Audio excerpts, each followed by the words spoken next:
See ongi konkurentsivõime edetabel, ehk siis edetabel, kus Eesti ettevõtted järjestatakse nende konkurentsivõime järgi. Ja kogu selle rohkem kui 10 aasta jooksul, kui seda edetabelit on koostatud ja konkurssi läbi viidud, on loomulikult ka seda metodoloogiat kaasajastatud, parandatud. Seda viib tehniliselt läbi Eesti Konjunktuuriinstituut. Selles konkursis osalemine on ettevõtetele vabatahtlik, ehk need lähes 500 ettevõtet, kes siin osalevad, on seda kõik teinud omast soovist. Ja see on natuke nagu sportlastel, et ega ettevõtete omanikud ja tippjuhid on ju ka suhteliselt kõrge saavutusvajadusega inimesed ja ka nemad tahavad oma tegevusalal üksteisega mõõtu võtta. Ja selle tabeli koostamisel võrreldakse siis ettevõtete 12 erinevat majandusnäitajat. See on nüüd jälle omaette mõiste, et mis nendest on täpselt majandusnäitaja ja mis näitab võib-olla ettevõtte muud jätkusuutlikkust, aga siin võetakse arvesse ka siiski ettevõttes makstav keskmine töötasu, ehk piltlikult öeldes, kes maksab töötajatele rohkem, saab sellest töötasu edetabelis kõrgema koha ja rohkem punkte. Siin võetakse arvesse omakapitali tootlikkust, ehk piltlikult öeldes, milline ettevõte siis investeeritud omakapitalile suudab paremat tootlust genereerida. See saab jälle selles tabelis ettepoole ja saab sealt pingereast rohkem punkte. Ja üldiselt võrreldaksegi mitte absoluutnäitajad, vaid ühe või teise, kas siis suuruskategooria või tegevusala kaalutud keskmisi näitajaid, et kuidas sellesse suhtuvad siis selle ettevõtte enda konkreetsed näitajad. Edetabel koostatakse kõigepealt nii-öelda 3 suuruskategoorias: suurettevõtted, keskmised ja väikeettevõtted ning mikroettevõtted. Samuti 11 tegevusalal.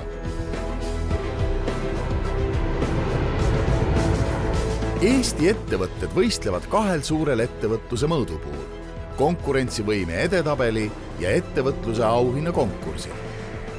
EAS annab välja auhinnad 5 kategoorias. Ja seal jagame järgmistes kategooriates auhindu. Need on aasta uuendaja, aasta eksportöör, aasta välisinvestor, aasta piirkonna ettevõte ning aasta disaini uuendaja. Meil on iga-aastaselt olnud konkursile kuni 60-70 ettevõtet ja ka sel aastal tegime valiku 70 ettevõtte hulgast. Tooksin siinkohal välja, et eelmise aasta ettevõtte tiitli sai Kühne ja Naagel, kes oli suure välisinvesteeringu Eestisse teinud, ning eksportööridest tõime välja Tartu Mill. Loodan, et ka sel korral on see auhinna saajate nimistu sama esituslik. Võitjad kuulutab välja Eesti Kaubandus-Tööstuskoda, Eesti Tööandjate Keskliit ja Ettevõtluse arendamise sihtasutus. Tänavu me otsustasime anda välja ka ühise aasta ettevõtja auhinna, nii-öelda Grand Prix.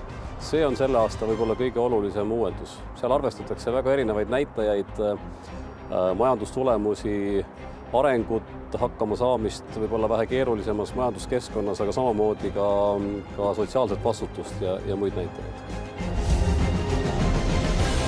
Eesti parimad ettevõtted 2014. Otseülekanne auhinnagaalalt juba homme kell 7 õhtul Eesti Televisioonis.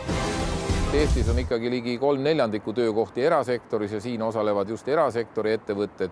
Nii et see on väga oluline sündmus ka üldse ühiskonnale.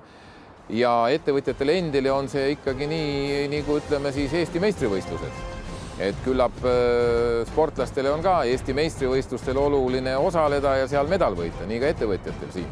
See on oluline, et Eestis tunnustatakse ettevõtjaid, kes hoolitsevad selle eest, et meie rahvuslik rikkus tõuseb, et kasvab Eesti ettevõtjate eksport ja et me suudame jätkuvalt pürgida selle poole, et toota Eestis suurema lisandväärtusega tooteid. Neid ettevõtteid me tahamegi tänada ja esile tuua. Aga ma tahaks rõhutada ka seda, et see on väga suur tunnustus nende ettevõtete töötajatele, kes auhindu saavad. Et üks ettevõte on üks väga keeruline organism ja see ei ole ainult selle ettevõtja võit, see on kogu tema meeskonna võit.